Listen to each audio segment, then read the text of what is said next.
Without cinema, there is no entertainment and there is no excitement. ఎంటర్టైన్మెంటా? ఏది? ఒకడే 100 మందిని కొట్టడం, పల్లెటూరులో లవ్లో పడి ఫారెన్లో సాంగ్ తీయడం, మోస్ట్ అన్యాచురల్. నా సెకండ్ ఫిల్మ్ ప్రేమంలో హీరోయిన్ ఈజ్ లెక్చరర్ అండి. అందులో హీరోయిన్ని ఇంప్రెస్ చేయడానికి ఒక ఫ్రేమ్ చేసిస్తారన్నమాట. సిమిలర్గా నా వైఫ్ ఈజ్ లెక్చరర్ అనమాట. తనకి ఉన్నప్పుడు నేను ఒక కోట్ని ఫ్రేమ్గా చేసి పంపించాను అనమాట. Not all beautiful women are into movies, some are into teaching too అని. అది చాలా గట్టిగా ఇంప్రెస్ అయిపోయిందండి ఆ టైంలో. అండ్ నా లవ్కి అది చాలా స్ట్రాంగ్గా కూడా ఒక foundation, one of the foundation అనమాట అది.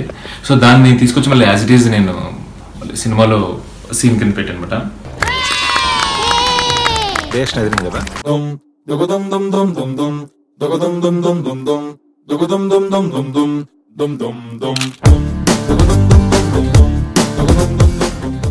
ప్రపంచంలోనే కొన్ని అత్యంత అందమైన కలర్ఫుల్ ప్రదేశాల గురించి తెలుసుకుందాం.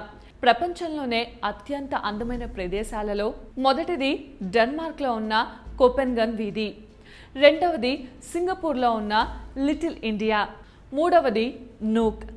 అందం మరియు సంస్కృతి కలిగి ఉండడం వల్ల ఈ ప్రదేశం మీకు ఒక చక్కని హాలిడే స్పాట్గా అలరిస్తుంది. నాలుగవది వెనేషియన్ ఐలాండ్స్. ఇక్కడ ప్రతి ఇల్లు వివిధ రంగులతో ఉండడం వల్ల ఈ ప్రదేశం మరింత అందంగా కనిపిస్తుంది.